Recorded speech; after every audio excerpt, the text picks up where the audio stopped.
Hey guys, Infidel1258 here. Today I'm going to get into a frequently asked questions video. So I'm going to grab 3 comments from 3 different videos and I'm going to see what you guys are talking about. I haven't had a look at the comment section yet, so I don't know where we're going with this. Let's get into it. Before I do that, my name is Dwayne Cunningham. I go by Infidel1258. You can call me 12. And I do this regularly, so if you have thoughts or critiques that you want me to address, please feel free to jump in. Bananas, thanks for always supporting. See a lot of your comments. Thank you lately. Looks like I'm gonna rip through some of these small ones. These will not count. If there's a big meaty question that we sit in, that'll be number 1. Banana says, if you lock a max level card and try to sell it, you're gonna have a bad time. That was responding to a comment where I bought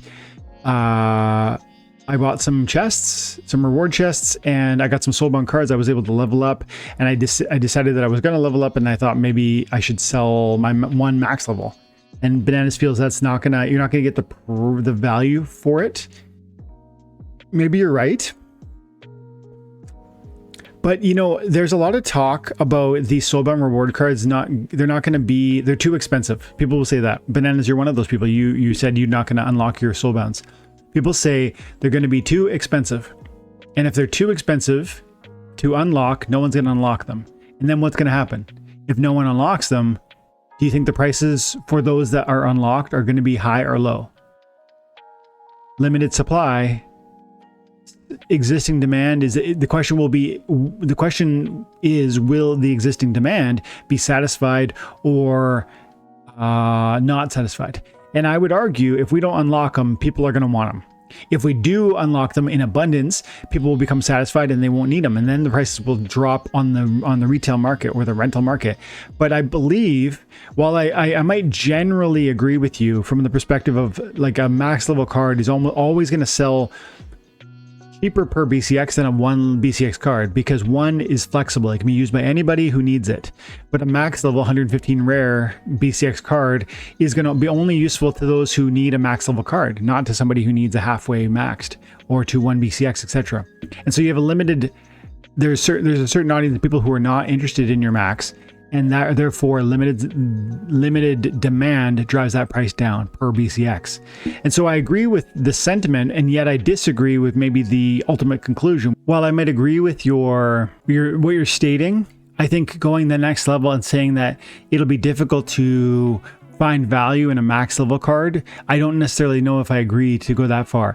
It's going to depend on the card you're talking about. Is it particularly valuable, particularly desirable, particularly is the demand a level high, and then is the supply low? And it's that simple to me. And so, yes, it might be more expensive for me to unlock a Soulbound max level, and there will be questions around whether or not I'll get my money back from that unlock. But it is wrong to think about it in simplistic terms of, if I put $50 in to unlock a card. I think of max level commons were like $15, if I remember the math. So max level, if I put in $15 on a max level common, it's not just can I sell it for 17. It's also, what is the rental? What is the long-term desirability of that card? Because remember, my prediction would be that the player base will grow, and if the player base grows, then I would think that there will be growth of demand, particularly on some cards, maybe particularly on summoners. And so if we're imagining the summoners, and we're saying I've got a Lob Lowland, which I think was the card in question that I was talking about in the video, that's maxed, and I've got a max Goldfoil, and I got a max Pembroke, actually Franz Roofmane, as well as Franz Goldie. I think it might make sense to have the flexibility of unlocking one of each of those. One, because if no one else does, I've got a limited asset that I could sell, and I believe the demand will be significant for these Soulbound summoners. And 2, I believe most people agree with you that the cost to unlock is significant, and therefore most people won't, and therefore I will have a limited supply asset. And then 3, the growth in player base across the future, to me, would create more demand for cards like this, and they'll be unlockable at some point. No longer unlockable at some point. So for all those reasons, I might disagree with you. I thought that was going to be a quick response, but Appreciate you, Bananas. Quickly, William Pipkin, thanks for the comment. I haven't seen you in a while, William. Good to see you back. Price forecast on unlocked Soulbound cards. It's so dependent. Let's be brief about this one because I want to move on to other comments from other videos. But I have to say, if you imagine that, let's go quickly. Let's go like this. I'm going to look at chaos because these are going to be in that chaos sort of realm. And then we want to look at regular foil. And then we want to just go common. Let's go common first. And we want to look at max. So a max common's $1.50 for a hardy stonefish, all the way up to, you know, $5-6 for $40 for the Scava Harling. Wow. Anyways, that's surprising, but anyways. So a few bucks for a common. Call it $5-6 for a common, but I believe that it's going to be about $15 to unlock the commons. Let's see. It's 10x, right? So unlocking a common, 2100 times 10.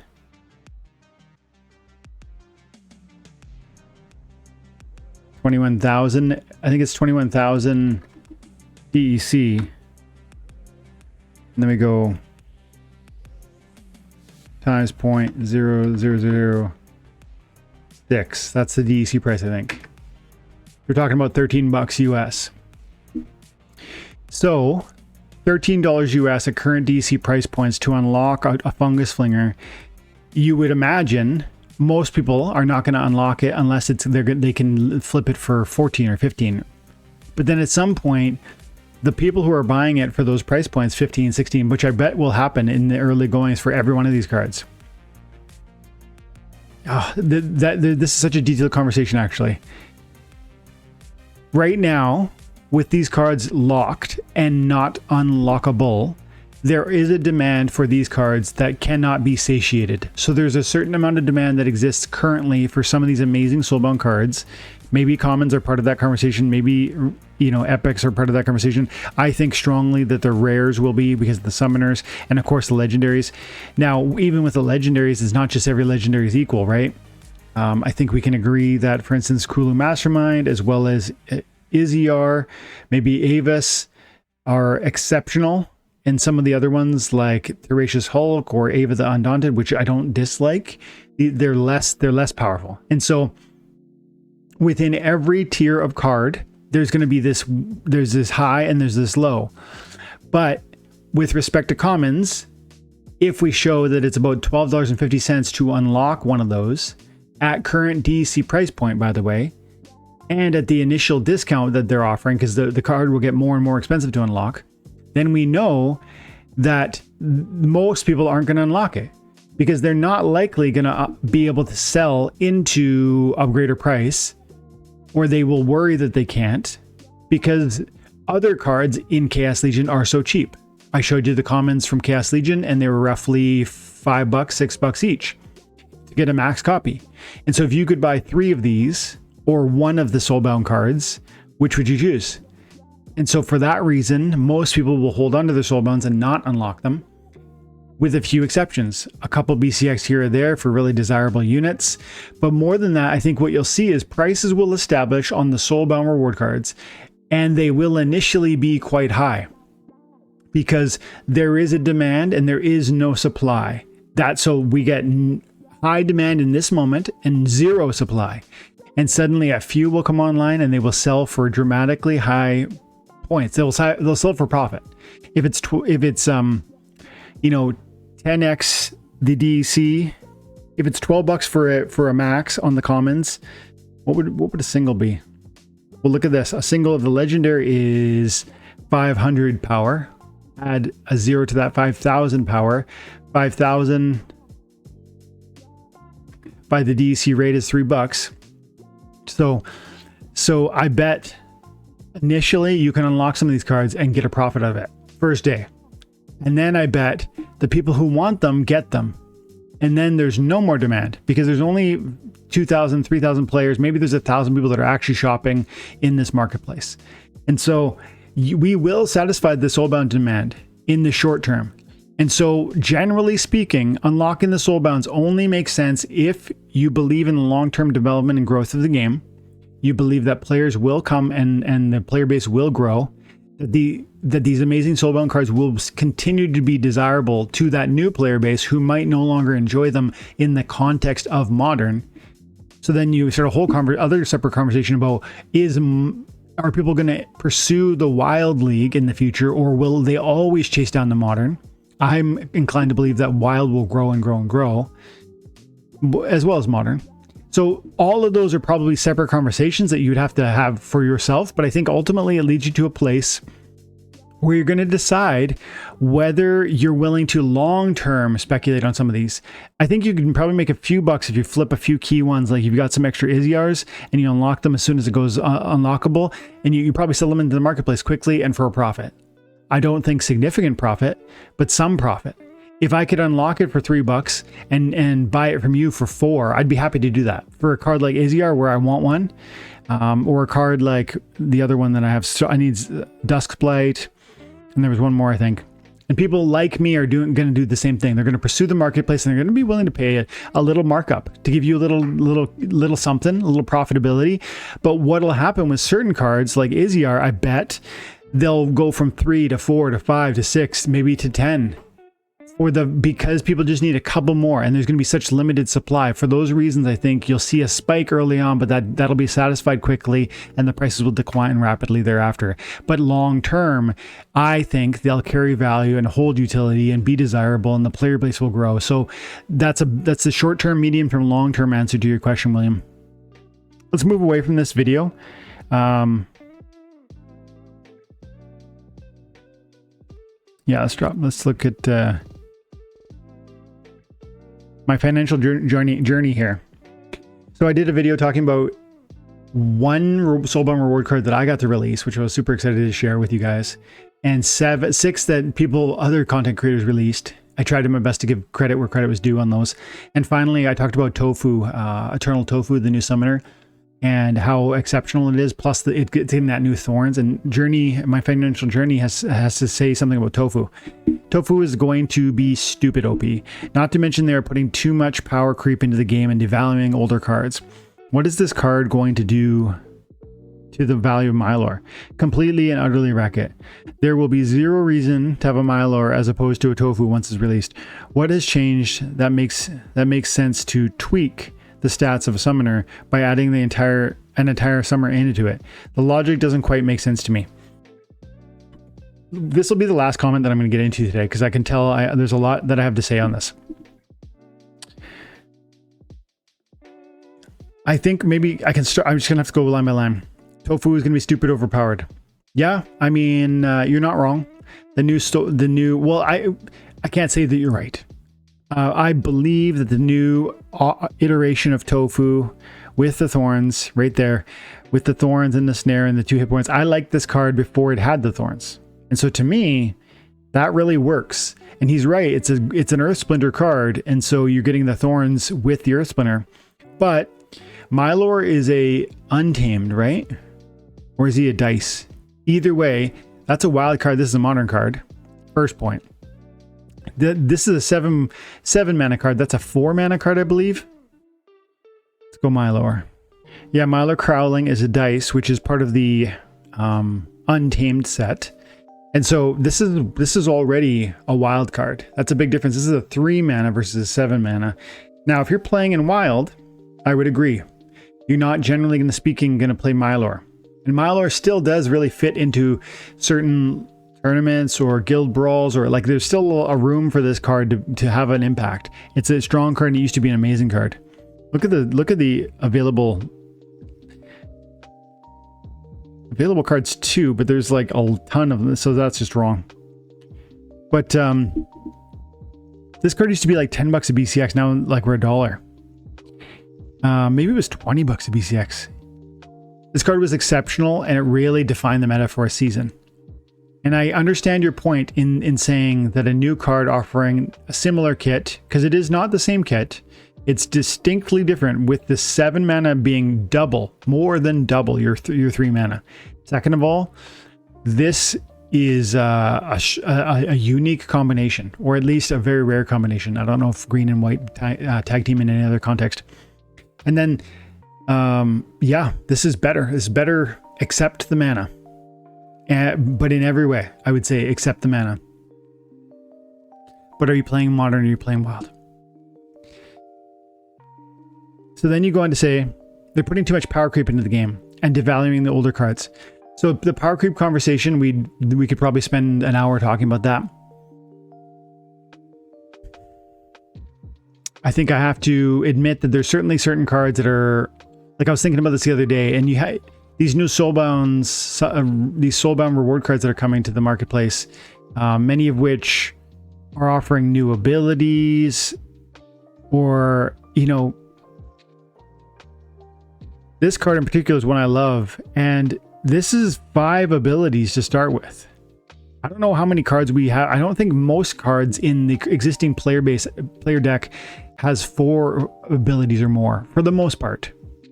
Olivia has Mimic, and Mimic you could get 2 extra abilities per turn theoretically. Once when she's hit, 25% chance to steal an ability, and once at the end of each round. And so, you know, by round 6, she could have 12 abilities. And so I would argue this, you know, this is power creep. Kazi Conjurer with the 2 mana and the 6 bomb. Yes, he's got Incendiary, which means he's going to kill himself.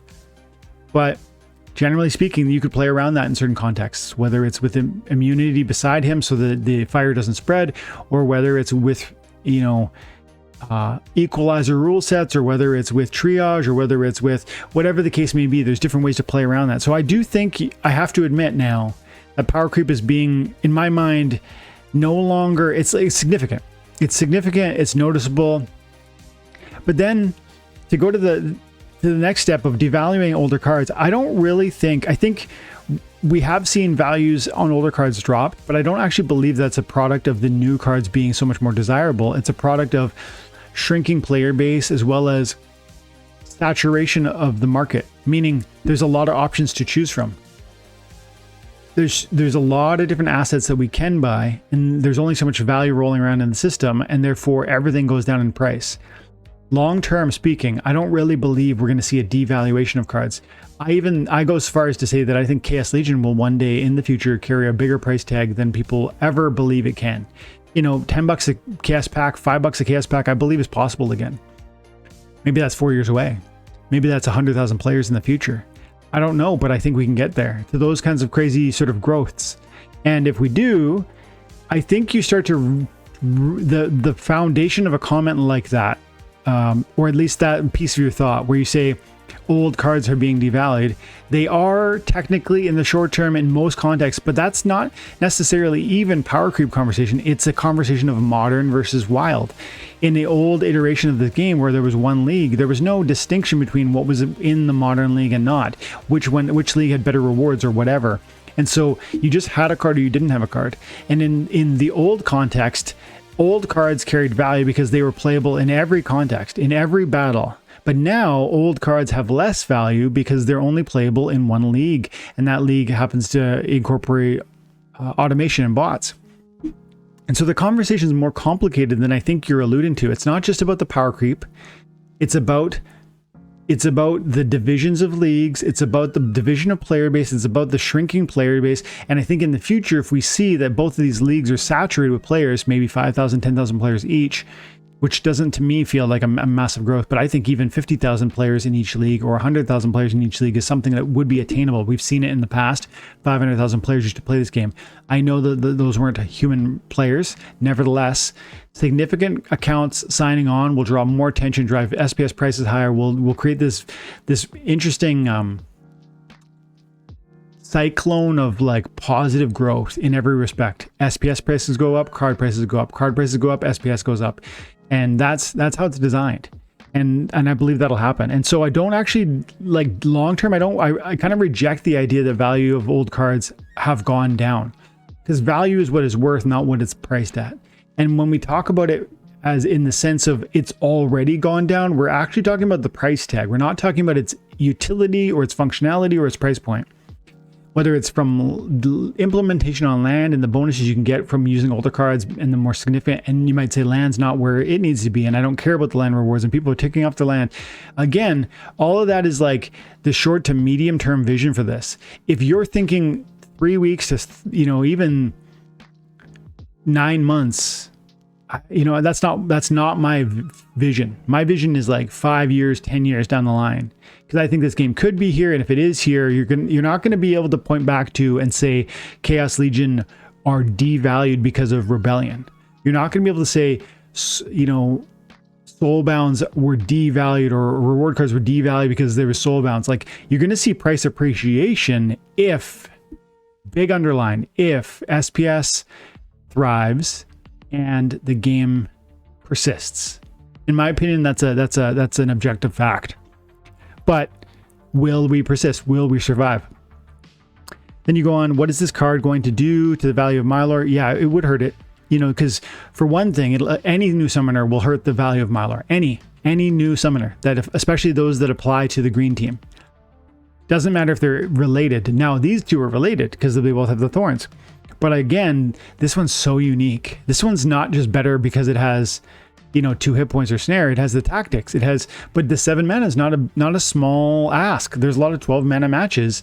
Can you afford to play a 7 mana summoner? Not always. And so there's a context. And so the breadth of your deck will often determine your high level success. If you're a champ 2 performer, the way you get to champ 1 in part is talent, but also in significant part is about having a multitude of options with respect to your cards available.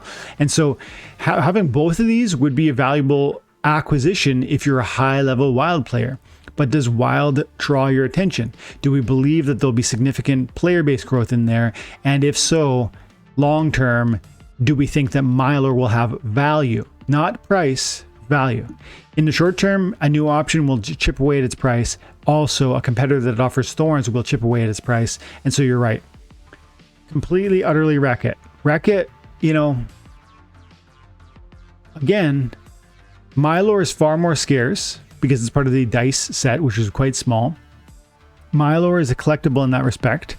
Mylor has a 3 mana opportunity. Mylor is available in some of the wild in the tournaments that, and the guild brawls that the new Tofu won't be. So they have unique lanes. I'll granted that they cover some of the same territory. There will be zero reason to have Mylor. No. What has changed that makes it sense to tweak the stats of the summoner by adding an entire summoner? This is a, you're being critical, but this is a dramatic upgrade. They tweak it, but by adding like an entire summoner into it. Thorn's ability is an ability that itself was a good summoner. And so, yeah, it's a big deal. It's a big upgrade. But I guess they want, I don't know, would there be a thematic, lore appropriate ability that might sit better with you or maybe with us? I might just say, I understand what you're saying, my financial journey. And the game has to be considerate and cognizant of the risk of just burning their old cards in the sense, like literally making them irrelevant. But when we look at the bigger picture, the 5-year window, with maybe land eventually filling up and being satisfied, and then, some of those older cards really driving your edge in spaces like that, or tournaments, SPS being a really high price point, and therefore tournaments and the rewards financially within tournaments being substantial to the point where you having Mylor and allowing you to play in a wild tournament is really meaningful because the SPS is so high and you want to get the wins from those games. You need cards like Mylor to set yourself apart. So you have to put yourself in a different moment, because right now you're right. In every way, you're right. But I'm saying in 5 years, I don't think we're even going to remember a moment like that if we're still here, if the game's still here, if the game's still thriving, if we are still here playing and enjoying it. And in all things, when your assets take a dive in price point, which will happen incidentally from day to day in crypto, you have to ask yourself if anything fundamentally changed with respect to the either the asset or the asset class. Because I actually think the NFT blockchain-based video games, the cards that we receive in Splinterlands are going to be meaningful and have long-term collectability and desirability. And then more broadly speaking, I think Splinterlands is going to thrive and grow. And so for those reasons, I would say I'm not going to rush out and buy Mylor because I think you're right. Short term, the prices probably decline. But long term, I actually see room and reason to believe in the confidence for it. So I both agree and disagree. And just thank you for the comment. I hope you have an amazing day, guys. God bless.